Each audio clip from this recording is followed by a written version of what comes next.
اذ یغشیکم النعاس امنۃ منہ، جبکہ تم کو ڈھانپ لیا تھا ایک اونگ نے جو امن کی اور تسکین کا ذریعہ بن گیا اللہ کی طرف سے۔ یہ دو معجزے ہوئے ہیں خاص اس وقت، معجزے اس معنی میں کہ عام حالات میں یہ چیزیں نہیں ہوتی، لیکن اس میں کوئی خرق عادت نہیں ہے۔ معجزہ اس معنی میں نہیں ہے کہ اس کو چیلنج کر کے حضور نے دکھایا ہو، اس معنی میں نہیں، بس یہ کہ غیر معمولی اللہ کی نصرت کی شکلیں ہیں۔ ایک تو یہ کہ حالانکہ معاملہ بڑا یعنی سخت تھا، لیکن رات کو جا کے پڑاؤ پر مسلمان سوئے اطمینان سے، بڑی عمدگی سے نیند آئی، دل میں وہ دغدغہ نہیں تھا، اللہ پر اطمینان تھا، اللہ کے لیے نکلے تھے، لہذا ان کو وہ بے چینی اور تشویش اور کل کیا ہو جائے گا، رہیں گے کہ نہیں رہیں گے، زندگی ہوگی موت، کچھ نہیں، نیند آئی انہیں، اطمینان سے سوئے، صبح کو اٹھے تو وہ گویا کہ چاق و چوبند تھے۔ نمبر دو یہ ینزل علیکم من السماء ماء،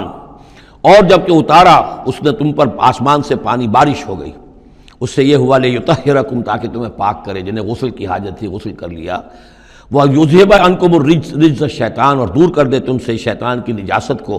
وَلِیَرْبِطَ عَلَىٰ قُلُوبِکُمْ، اور یہ کہ تاکہ تمہارے دلوں کے اندر بھی، بارش کے بعد جو فضا ہوتی ہے اس سے طبیعت کے اندر بھی ایک اطمینان اور سکون پیدا ہوتا ہے، ورنہ واقعہ یہ ہے کہ جہاں پر آ کر قریش پہلے ڈیرہ ڈال چکے تھے، پانی پر ان کا قبضہ تھا، اب یہاں پانی نہیں تھا، بارش ہوئی تو وہ نشیبی جگہ میں انہوں نے ایک اپنا حوض بھی جمع کر لیا، پانی بھی جو ہے وہ ان کے پاس فراہم ہو گیا۔ وَيُثَبِّتَ بِهِ الْأَقْدَامَ، اور پانی جب برسا تو مٹی دب گئی، مٹی کے جمنے کی وجہ سے پاؤں بھی جب گئے، وہ جگہ جو تھی وہاں پر جو ہے اہل ایمان جو مجاہدین تھے ان کے پاؤں قدم جمنے کی صورت پیدا ہو گئی۔ اِذْ یُوحِی رَبُّکَ إِلَى الْمَلَائِکَةِ، اور جب یاد کرو، گمان کرو، تصور کرو، جب کہ آپ کا رب وحی کر رہا تھا فرشتوں کو، انی معکم، وہ جو 1000 فرشتہ اللہ نے بھیجا، انی معکم، میں تمہارے ساتھ ہوں، فثبتوا الذین آمنوا، تو جاؤ اور اہل ایمان کے قدموں کو جما دو، اہل ایمان کے دلوں کو جما دو۔ سألقی فی قلوب الذین کفروا الرعب، عن قریب میں ان کافروں کے دلوں میں رعب ڈال دوں گا، ان پر دہشت طاری ہو جائے گی۔ فاضربوا فوق الاعناق، پھر مارنا ان کی گردنوں کے اوپر جیسے چاہے، واضربوا منہم کل بنان، اور مارنا ان کی ایک ایک پور پر، یعنی یہ کہ جب کسی شخص پر کوئی شخص دہشت زدہ ہو جائے تو اس کے اندر قوت مدافعت نہیں رہتی، پھر گویا کہ وہ جو بھی حملہ آور ہے اس کے رحم و کرم پر ہے، جدھر سے چاہے چوٹ لگائے، جدھر سے چاہے مارے۔ ذالک بانہم شاقوا اللہ ورسولہ، اور یہ سزا ان کو اس لیے دی جائے گی کہ انہوں نے مخالفت کی، ضدم ضدہ کی، دشمنی کی اللہ کی اور اس کے رسول کی۔ ومن یشاقق اللہ ورسولہ فإن اللہ شدید العقاب، اور جو اللہ اور اس کے رسول کا دشمن ہو جائے اور اس سے ضدم ضدہ کرے تو اللہ تعالیٰ بھی سزا دینے میں بہت سخت ہے۔ ذالکم فذوقوہ، دیکھو اب یہ قریش سے خطاب ہے، ذالکم فذوقوہ، دیکھو یہ آگے پہلی قسط وصول کرو، چکھ لو اس کو، وَأَنَّ لِلْكَافِرِينَ عَذَابَ النَّارِ، اور ابھی جو تمہارے یہ کھینچ رہے ہیں ان کی سزا یہی ختم نہیں ہو گئی ہے، ان کے لیے جہنم کا عذاب ہے۔ یا ایھا الذین آمنوا اذا لقیتم الذین کفروا زحفا، اہل ایمان جب تمہارا مقابلہ ہو جائے کافروں سے میدان جنگ میں، یہ زحف کہتے ہیں جبکہ باقاعدہ دو لشکر ایک دوسرے کے سامنے مد مقابل بن کر آئیں، ایک چھاپا مار جنگ ہوتی ہے، جیسے کہ 8 جو پہلی اس سے مہمیں تھیں وہ جنگ کی شکل نہیں تھی بلکہ وہ مہمیں تھیں چھاپا مار، لیکن اب یہ پہلی مرتبہ جنگ ہوئی ہے، لہذا اس کے حوالے سے بات ہو رہی ہے۔ یا ایھا الذین آمنوا اذا لقیتم الذین کفروا زحفا فلا تولوہم الادبار، تو تم ان کو پیٹھ مت دکھاؤ، پیٹھ مت موڑو، مطلب یہ کہ کھڑے رہو، ڈٹے رہو، مقابلہ کرو، جان چلی جائے لیکن یہ کہ پیچھے قدم نہ ہٹے۔ وَمَن يُوَلِّهِمْ يَوْمَئِذٍ دُبُرَهُ، اور جو کوئی بھی اس روز اپنی پیٹھ دکھا دے گا، یعنی میدان جنگ سے بھاگے گا، دو استثناءات کے ساتھ، الا متحرفا لقتال، سوائے اس کے کہ یا تو وہ کوئی داؤ لگا رہا ہو جنگ کے لیے، جیسے 2 آدمی بھی جنگ کرتے ہیں اور تلوار اور اس کے ساتھ، تو کوئی ذرا ادھر ہٹتا ہے، پیچھے کو ہٹتا ہے، وہ بھاگنا نہیں ہوتا بلکہ وہ تو در حقیقت ایک ٹیکٹیکل موو ہے، وہ تو ایک اپنے داؤ کے لیے ذرا پیچھے ہٹنا، اب اس وقت میسرہ کو پیچھے کر لیا جائے اور جو میمنہ ہے اسے آگے بڑھایا جائے، یہ بات اور ہے۔ اور متحیزا الی فئۃ، یا یہ کہ کوئی اور جمعیت ہے جس کی طرف جا کر ملنا ہے اور اس کے لیے ریٹریٹ ہو رہی ہے، تو آرڈرلی ریٹریٹ یہ ایک علیحدہ شے ہو جائے گی، اور ٹیکٹیکل موو یہ علیحدہ شے ہو جائے گی۔ تو آرڈرلی ریٹریٹ اور ٹیکٹیکل موو، ان دو کے سوا اگر کوئی بھگدڑ کے اندر کوئی جان بچا کر بھاگا، فقط باب غضب من اللہ، تو اس نے تو اللہ کا غضب جو ہے وہ کما لیا۔ ومأواہ جہنم، اس کا ٹھکانہ جہنم ہوگا، وبئس المصیر، اور وہ بہت ہی برا ٹھکانہ ہے۔ اب یہاں وہ بات آ گئی فلم تقتلوہم، اے مسلمانوں تم نے انہیں قتل نہیں کیا، ولکن اللہ قتلہم، اللہ نے انہیں قتل کیا۔ ویسے تو یہ کہ فاعل حقیقی اللہ ہے، ہم جو کام بھی کرتے ہیں اور جس شے کے اندر بھی کوئی تاثیر ہے وہ اللہ ہی کی وجہ سے، لا فاعل فی الحقیقت ولا مؤثر الا اللہ، عام حالات میں بھی یہ ہے، لیکن یہ خاص حالات تھے جن میں اللہ تعالیٰ کی خصوصی مدد آئی ہے۔ فلم تقتلوہم ولکن اللہ قتلہم وما رمیت اذ رمیت ولکن اللہ رما، اور اے نبی آپ نے بھی جو کنکریوں کی مٹھی بھر کر پھینکی تھی، آپ نے کنکریاں لیں اپنی مٹھی میں اور پھینکا کفار کے لشکر کی طرف، شاہت الوجوہ، چہرے جو ہے بگڑ جائیں، تو یہ پتہ نہیں کہاں تک اللہ نے ان کنکریوں کو پہنچایا ہے۔ تو فرمایا اور آپ نے جب وہ کنکریوں کی مٹھی پھینکی تھی، ما رمیت اذ رمیت، آپ نے نہیں پھینکی تھی ولکن اللہ رما، یہ تو اللہ تعالیٰ نے پھینکی تھی۔ ہاتھ ہے اللہ کا، بندہ مومن کا ہاتھ۔ وَلِيُبْلِيَ الْمُؤْمِنِينَ مِنْهُ بَلَاءً حَسَنًا، تاکہ اللہ تعالیٰ اہل ایمان کے جوہر نکھارے، ان کے اندر کی چھپی ہوئی جو صلاحیتیں ہیں، مخفی ہیں، انہیں اجاگر کرے۔ یہ ذرا نوٹ کر لیجئے، بلا یبلو کے معنی ہوتا ہے آزمانا، تکلیف میں ڈال کر کسی آزمائش میں۔ ابلا یبلی جب یہ باب افعال سے آتا ہے تو کسی کے جوہر کو نکھارنا، کسی کی جو خابیدہ جو ہیں اس کی صلاحیتیں ان کو ابھارنا، یہ ہے ابلا۔ لیبلی المؤمنین منہ بلاء حسنا، تاکہ اللہ تعالیٰ خوب اہل ایمان کے اوپر ان کے جو ہے جوہر نکھارے۔ ان اللہ سمیع علیم، یقیناً اللہ سب کچھ سننے والا اور جاننے والا ہے۔ ذالکم وان اللہ موہن کید الکافرین، یہ تو ہو چکا، اب اس جنگ کا جو نتیجہ تھا قریش تم نے دیکھ لیا، لیکن آئندہ بھی سمجھ لو اللہ تعالیٰ کافروں کے تمام چالوں کو ناکام بنا دے گا۔ یہ اہل ایمان سے بھی خطاب ہو گیا اور یہ کہ کفار کے لیے بھی، اور پھر کفار سے خطاب ہے ان تستفتحوا فقد جاءکم الفتح۔ اصل میں ابو جہل جو لشکر کا وہ سمجھیے کمانڈر ان چیف کی حیثیت سے آیا تھا، اسے اتنا یقین تھا کہ میں نے اتنی تیاری کی ہے، اتنا ساز و سامان ہے کہ ہم مسلمانوں کو کچل کر رکھ دیں گے، تو پہلے سے پروپیگنڈا شروع کر دیا تھا، یہ یوم الفرقان ہوگا، یہ پتہ چل جائے گا اللہ کس کے ساتھ ہے۔ اللہ کو تو وہ بھی مانتے تھے، اللہ کے ساتھ دیویوں دیوتاؤں کو مانتے تھے نا، اللہ کے منکر تو نہیں تھے، لیکن یہ کہ ادھر اللہ ہی اللہ تھا، ادھر اللہ کے ساتھ اور منات اور دیوتا اور وہ بھی تھے، تو یہ کہ اللہ کس کے ساتھ ہے یہ ثابت ہو جائے گا۔ یعنی وہ اتنا یقین تھا اسے، جیسے 65 کی جنگ میں لاہور، فال آف لاہور دکھا دیا گیا BBC ٹیلی ویژن کے اوپر، یہ ہو چکا، لاہور جو ہے اس پر تو بھارتی فوج کا قبضہ ہو چکا، اتنا یقینی تھا۔ اسی طرح اس نے یوم الفرقان کہا، تو اسی کو اللہ تعالیٰ نے یوم الفرقان بنا دیا تاکہ منکشف ہو جائے، یہ بات مبرر ہو جائے کہ اللہ کس کے ساتھ ہے۔ اس اعتبار سے اس کی دعا بھی بڑی عجیب ہے، جو اس نے آ کر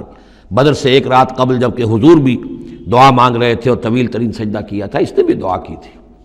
اور وہ دعا جو ہے وہ موحدانہ دعا ہے، اس میں کسی لات عزا حبل منات کا کوئی تذکرہ نہیں۔ اللہم، اے اللہ، اقطعنا للرحم وعین الغدات، جس نے ہمارے رحمی رشتے کاٹ دیے ہیں، کل تو اسے ذلیل و خوار کر دے۔ یعنی اس کا جو سب سے بڑا چارج تھا، الزام تھا حضور پر، وہ یہ تھا کہ اس شخص نے آ کر ہمارے خاندانوں میں تفریق پیدا کر دی، بھائی کو بھائی سے جدا کر دیا، ایک بھائی مسلمان ہو گیا وہ علیحدہ ہو گیا، باقی بھائی کافر ہیں، ایک دوسرے کے دشمن ہو گئے، ماں باپ سے اولاد کو جدا کر دیا، شوہر کو بیوی سے کاٹ دیا، بیوی کو شوہر سے کاٹ دیا۔ ہماری طاقت تھی، ہمارا قبیلہ تھا، ہم قریش تھے، ظاہر بات ہے کہ قبائلی زندگی میں اتحاد، یکجوئی، یہی تو چیزیں ہوتی ہیں ساری کی ساری، کہ جس کی وجہ سے ان کی ساکھ ہوتی ہے، تو اس نے تو آ کر ہمارا ستیہ ناش کر دیا۔ اقطعنا للرحم، جس نے رحمی رشتے کاٹ دیے ہیں ہمارے، فاہنہ الغدات، تو اے اللہ کل اسے ذلیل و خوار کر دیجو۔ یہ دعا تھی ابو جہل کی۔ بہرحال اللہ تعالیٰ اب ان سے خطاب کر کے کہہ رہے ہیں کہ اے مشرکین مکہ، ان تستفتحوا، اگر تو تم چاہتے تھے کہ فیصلہ ہو جائے، فقد جاءکم الفتح، تو فتح فیصلہ ہو چکی، فیصلہ اللہ کا آ چکا، معلوم ہو گیا کہ حق کدھر ہے، باطل کدھر ہے۔ وَإِن تَنْتَهُوا فَهُوَ خَيْرٌ لَكُمْ، اب بھی اگر تم باز آ جاؤ تو یہ تمہارے لیے بہتر ہے۔ وَإِن تَعُودُوا نَعُودْ، اگر دوبارہ اعادہ کرو گے ہم بھی یہی کچھ دوبارہ کریں گے۔ وَلَن تُغْنِيَ عَنْكُمْ فِئَتُكُمْ شَيْئًا، اور تمہاری یہ نفری اور جمعیت اور تمہاری یہ تعداد تمہیں کسی کام نہیں آ سکے گی۔ وَلَوْ كَثُرَتْ، خواہ وہ بہت ہو، وَأَنَّ اللَّهَ مَعَ الْمُؤْمِنِينَ، اور یہ کہ اللہ اہل ایمان کے ساتھ ہے۔ یا ایھا الذین آمنوا، اب یہ جو رکوع آ رہا ہے تیسرا، یہ بہت ہی جامع، بہت اہم ہے۔ اس میں سے دو جو تین آیتوں کے گروپ ہیں وہ تو خاص طور پر ہماری توجہ کے اور مسلمانان پاکستان کی توجہ کے لیے بڑے اہم ہیں۔ یا ایھا الذین آمنوا اطیعوا اللہ ورسولہ ولا تولوا عنہ وانتم تسمعون، اہل ایمان اللہ اور اس کے رسول کی اطاعت کرو اور نہ منہ موڑو اس سے جبکہ تم سن رہے ہو۔ یعنی جب اللہ کے رسول نے کہا تھا کہ چلو بدر کی طرف، تو تمہاری یہ رد و قدا اور یہ پاؤں پیٹنا جس کو کہتے ہیں، یہ مختلف الفاظ اس کے لیے محاوروں میں آتے ہیں، تو یہ جو تم کر رہے تھے کیوں کر رہے تھے؟ جب اللہ اور اس کے رسول کی طرف سے بات آئی تھی تو ہر ایک کو کہنا چاہیے تھا سمیعنا واطعنا، جو آپ کا حکم ہو۔ اطیعوا اللہ واطیعوا الرسول ولا تولوا عنہ وانتم تسمعون، ظاہر بات ہے یہ تمام مسلمانوں سے بات نہیں ہے، یہاں بھی ذہن میں رکھیے وہی جنہوں نے کمزوری دکھائی تھی ان کی طرف اشارہ ہے۔ ولا تکونوا کالذین قالوا سمعنا وهم لا يسمعون، ان لوگوں کے مانند نہ ہو جاؤ جو کہتے ہیں کہ ہم نے سن لیا، حقیقت میں وہ سنتے نہیں ہیں، یعنی دل اڑا ہوا ہے، طبیعت جو ہے وہ یکسو ہے ہی نہیں، تو کیا سننا ہے، سنا انسنا ہو گیا۔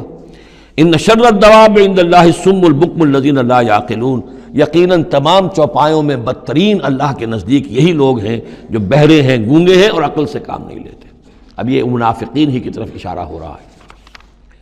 وَلَوْ عَلِمَ اللَّهُ فِيهِمْ خَيْرًا، اگر اللہ تعالیٰ کے علم میں ہوتا کہ ان میں کوئی خیر ہے، لَأَسْمَعَهُمْ، اللہ انہیں سنا دیتا۔ وَلَوْ أَسْمَعَهُمْ، اگر اللہ انہیں سنا دیتا، لَتَوَلَّوْا، پھر بھی پیٹ موڑ جاتے، وَهُمْ مُعْرِضُونَ، وہ ہیں ہی اعراض کرنے والے۔ یہ گویا کہ چند آیات ہیں کہ جس میں خاص طور پر جو لوگ بھی اس وقت ریلیکٹنٹ تھے، جو بھی کسی طریقے سے اس میں جھجک رہے تھے، ان کے لیے تنبیہ۔ اب 3 آیات آ رہی ہیں۔ یا ایھا الذین آمنوا استجیبوا للہ وللرسول اذا دعاکم لما یحییکم، اہل ایمان لبیک کہا کرو اللہ کی پکار پر، اور خاص طور پر رسول کی پکار پر جبکہ وہ تمہیں پکارے اس شے کے لیے جس سے تمہیں زندگی ملے گی۔ تم جنگ میں جانے کو سمجھ رہے ہو کہ موت کا دروازہ ہے، یہ تو اصل زندگی کا دروازہ ہے۔ ولا تقولوا لمن يقتل في سبيل الله اموات بل احياء ولكن لا تشعرون،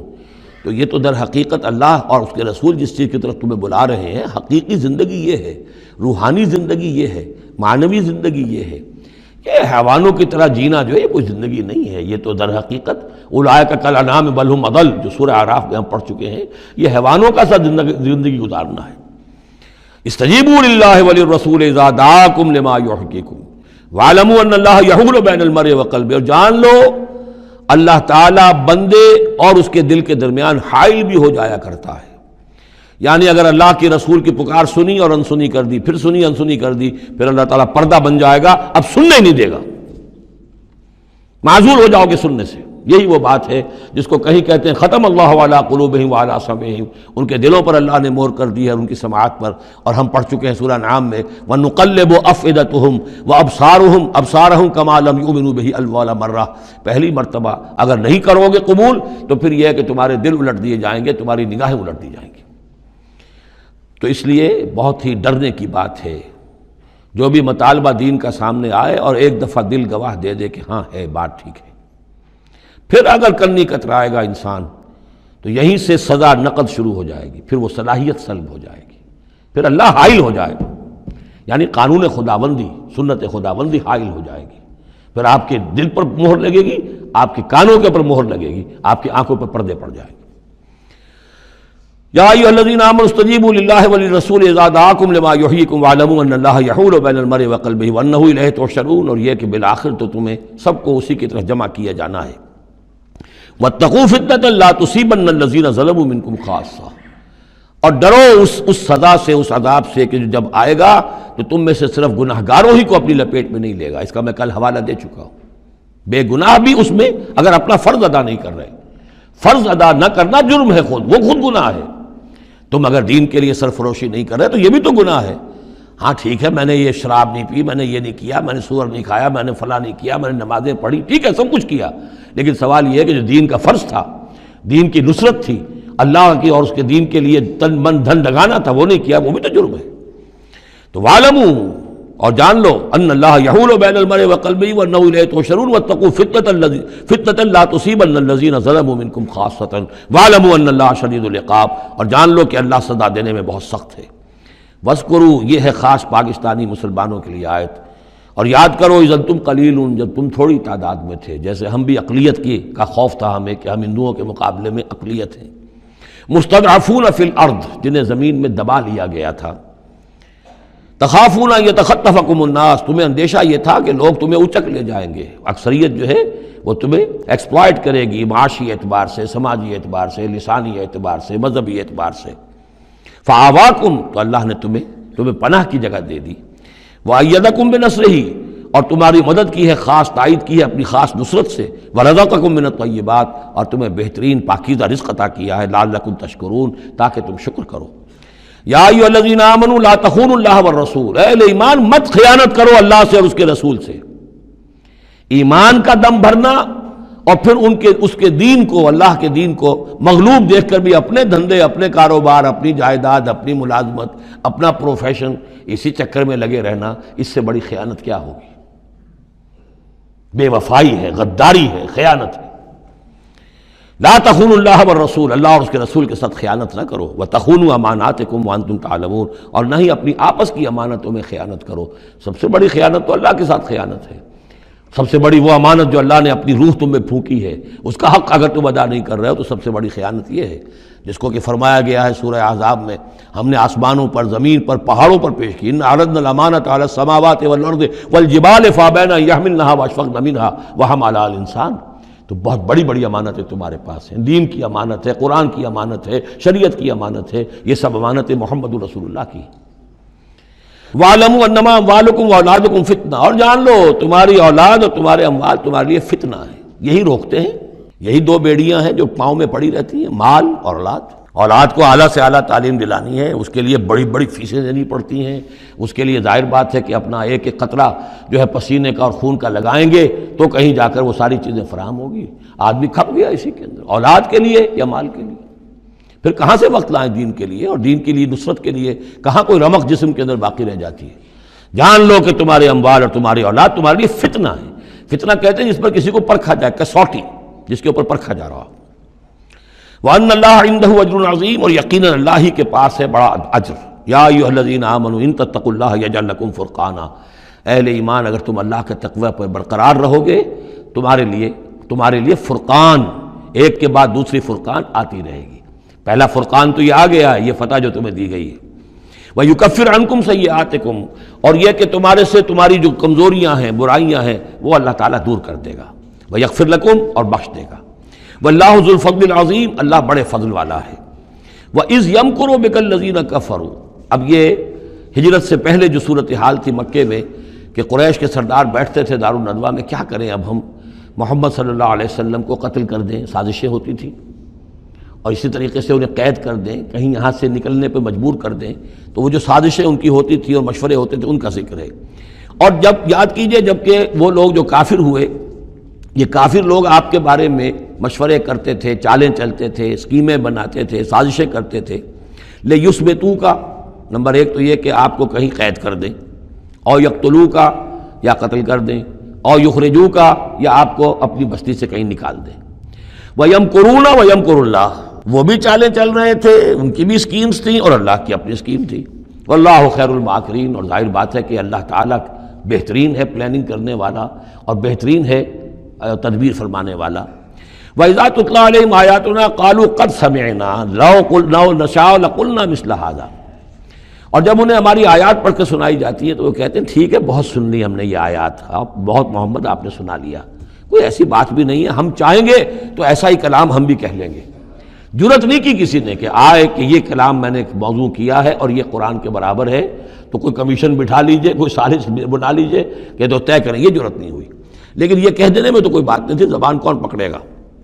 لو نشاء لقلنا مثل هذا، اگر ہم چاہیں گے تو ہم بھی ایسے کہہ دیں گے، کوئی ایسی بڑی بات نہیں ہے۔ یہ نضر بن حارث تھا کہ جس کی طرف یہ الفاظ منقول ہیں تاریخ اور سیرت میں۔ ان هذا الا اساطیر الاولین، یہ نہیں ہے یہ مگر یہ کہ پچھلوں کی کہانیاں ہیں، قصے ہیں، جیسے آج بھی مستشرقین کہتے ہیں کہ کچھ تورات سے کچھ انجیل سے محمد نے لے لیا جوڑ جاڑ کر اور یہ قرآن بنایا ہے۔ اب تو خیر وہ دور ذرا بدل گیا ہے، یہ ذرا پچھلی صدی کی بات تھی، اس دور میں لوگ اس قسم کی باتیں زیادہ کرتے تھے۔ وَإِذْ قَالُوا اللَّهُمَّ إِنْ كَانَ هَذَا هُوَ الْحَقُّ، اور وہی بات جو میں نے آپ کو بتائی تھی کل بھی کہ قریش کے لیے سب سے بڑا مسئلہ اپنے عوام کو سنبھالنے کا ہو گیا تھا، کیسے روکیں ان کو کہ یہ محمد صلی اللہ علیہ وسلم کا ایمان نہ لائیں۔ اس کے لیے جو اور تدبیریں وہ کرتے تھے اسی کی طرح کی ایک تدبیر کا ذکر آ رہا ہے۔ مجمع عام میں کھڑے ہو کر دعائیں مانگ رہے ہیں کہ اے اللہ، اگر یہ جو کچھ محمد کہہ رہے ہیں اگر یہ حق ہے اور تیرے پاس سے آیا ہے یہ قرآن، فامطر علینا حجارۃ من السماء وَإِذْ قَالُوا اللَّهُمَّ إِنْ كَانَ هَذَا هُوَ الْحَقَّ مِنْ عِنْدِكَ، اگر یہ ہے حق تیری طرف سے، فامطر علینا حجارۃ من السماء، تو برسا دے ہم پر پتھر آسمان سے، اب ائتنا بعذاب الیم، یا پھر بھیج دے ہم پر کوئی عذاب۔ اب عذاب آیا نہیں، دیکھ لو، اس کا مطلب یہ کہ یہ محمد جھوٹے ہیں صلی اللہ علیہ وسلم۔ ہم نے تو کہہ دیا، اللہ کو پکار کر کہہ دیا، ہو سکتا ہے کبھی کعبے کے پردے پکڑ کر کہا ہو اسی طریقے سے، تاکہ پورا یقین ہو جائے، کسی درجے میں بھی ہمارے عوام کے اندر کوئی وسوسہ، کوئی دغدغہ باقی نہ رہے۔ وَمَا كَانَ اللَّهُ لِيُعَذِّبَهُمْ، اور اللہ تعالیٰ انہیں عذاب نہیں دے سکتا تھا، اللہ کے لیے ممکن نہیں تھا کہ ان پر عذاب بھیجتا، وَأَنْتَ فِيهِمْ، جبکہ ابھی اے محمد آپ ان کے مابین موجود تھے۔ ہجرت سے پہلے معاملہ نہیں ہوا کرتا یہ، اللہ اپنے رسول کو ان کے ساتھی اہل ایمان کو نکال لیتا ہے، اس کے بعد کوئی عذاب اس نوعیت کا آتا ہے جس نوعیت کا وہ عذاب مانگ رہے تھے۔ وَأَنْتَ فِيهِمْ وَمَا كَانَ اللَّهُ مُعَذِّبَهُمْ، اللہ ان کو عذاب دینے والا نہیں تھا، وَهُمْ يَسْتَغْفِرُونَ، جبکہ وہ استغفار بھی کر رہے تھے۔ یعنی اسی مکے میں عوام الناس بھی تو تھے، سادہ لوگ بھی تو تھے، وہ استغفار بھی کرتے تھے، تلبیہ بھی پڑھتے تھے، لبیک اللہم لبیک لبیک اللہم لبیک، یہ بھی تو کرتے تھے، اللہ کو بھی پکارتے تھے۔ تو بڑا گڑبڑ سا معاملہ تھا، جب تک کہ اللہ تعالیٰ یمیز الخبیث من الطیب کر نہ دے، اس وقت تک اس طرح کا معاملہ اللہ تعالیٰ کے لیے درست نہیں تھا۔ وَمَا لَهُمْ أَلَّا يُعَذِّبَهُمْ، باقی وہ عذاب کے پورے طور سے مستحق تو ہو چکے ہیں، اور کیا ہے، کون سی رکاوٹ ہے ان کے لیے؟ مَا لَهُمْ أَلَّا يُعَذِّبَهُمُ اللَّهُ، کہ اللہ تعالیٰ ان کو عذاب نہ دے، وَهُمْ يَصُدُّونَ عَنِ الْمَسْجِدِ الْحَرَامِ، جبکہ وہ روک رہے ہیں مسجد حرام سے لوگوں کو، وَمَا كَانُوا أَوْلِيَاءَهُ، اور حقیقت میں یہ اس کے متولی نہیں ہیں، یہ اس کے مختار نہیں ہیں، یہ اس کے ساتھی نہیں ہیں۔ ان اولیاءہ الا المتقون، اس اللہ کے گھر کے تو ولی اور اس کے جو اصل مجاور کہہ لیجئے یا متولی کہہ لیجئے، وہ تو ہوں گے متقی لوگ جو اللہ کا تقوی رکھتے ہوں، اللہ کی بندگی کرتے ہوں۔ ولیکن اکثرہم لا یعلمون، لیکن ان کی اکثریت علم نہیں رکھتی۔ وما کان صلاتہم عند البیت، اور انہوں نے جو نماز کا حلیہ بگاڑا ہے، نہیں ہے ان کی نماز بیت اللہ کے پاس الا مقام و تصدیہ، سیٹیاں بجاتے ہیں، تالیاں پیٹتے ہیں، یہ ان کی نماز رہ گئی ہے۔ طواف کرتے تھے تو اس میں سب سے اونچا طواف تھا برہنہ طواف، اور نماز جو تھی ان کی وہ یہ تھی، سیٹیاں بجاتے ہوئے۔ جیسے کہ آپ کو معلوم ہے کہ بعض علاقوں میں مسجدوں کے اندر جب وہ میلاد کی محفلیں ہوتی ہیں تو اس کے اندر ڈھول اور ڈھمک کا، یہ میں نے سنا ہے کہ خاص طور پر افریقہ کے بعض ممالک میں کام ہوتا ہے۔ یہ اللہ کا شکر ہے اس حد تک کم سے کم یہ کہ بر عظیم پاک و ہند کے اندر جو بھی صورت ہوئی ہے وہ یہ مسجد کے اندر یہ خرافات نہیں ہوئی ہے، باقی باہر ہو رہی ہے جو بھی ہو رہی ہے۔ تو انہوں نے نماز کی بھی شکل یہ بنا دی تھی، فذوقوا العذاب بما کنتم تکفرون، تو اب چکھو مزہ عذاب کا اپنے کفر کی پاداش میں۔ ان الذین کفروا ينفقون اموالهم لیصدوا عن سبیل اللہ، ظاہر بات ہے یہ لشکر آیا تھا تو اس کے لیے بھی تو لاؤ لشکر تیار کرنا پڑا تھا نا، ساز و سامان، 900 اونٹ، 1000 آدمیوں کے لیے راشن بھی چاہیے تھا، مکے سے چل کے مدینے تک آنا ہے، جنگ میں رہنا ہے، تو یہ 10 اونٹ روزانہ جو ہے ذبح ہو رہے تھے اس فوج کے لیے۔ تو یہ سارا جو انفاق کیا ہے کچھ لوگوں نے کیا ہے نا، جو باطل کے لیے انفاق کر رہے تھے، شیطان کے لیے، وہ حزب الشیطان جو ہے، آخر وہ بھی تو مجاہد تھے، وہ مجاہد تھے فی سبیل الشیطان، فی سبیل الشرک۔ تو جو خرچ کر رہے ہیں اپنے مال لیصدوا عن سبیل اللہ، تاکہ لوگوں کو روک سکیں اللہ کے راستے سے، فسینفقونھا، وہ اور بھی خرچ کریں گے، ابھی انہیں اور بڑے لشکر تیار کرنے پڑیں گے۔ ثم تکون علیہم حسرۃ، پھر یہ سب ان کے لیے ایک حسرت بن جائے گی۔ سب کچھ مال بھی ہم نے لگا دیا، ساری جانیں ہم نے گنوا دی، کچھ نہ ہوا، محمد کا بال بیکا نہ کر سکے صلی اللہ علیہ وسلم۔ اللہ کا دین تو جاء الحق وزهق الباطل ان الباطل کان زہوقا، ایک وقت آئے گا کہ اللہ کا دین جو ہے غالب ہو جائے گا۔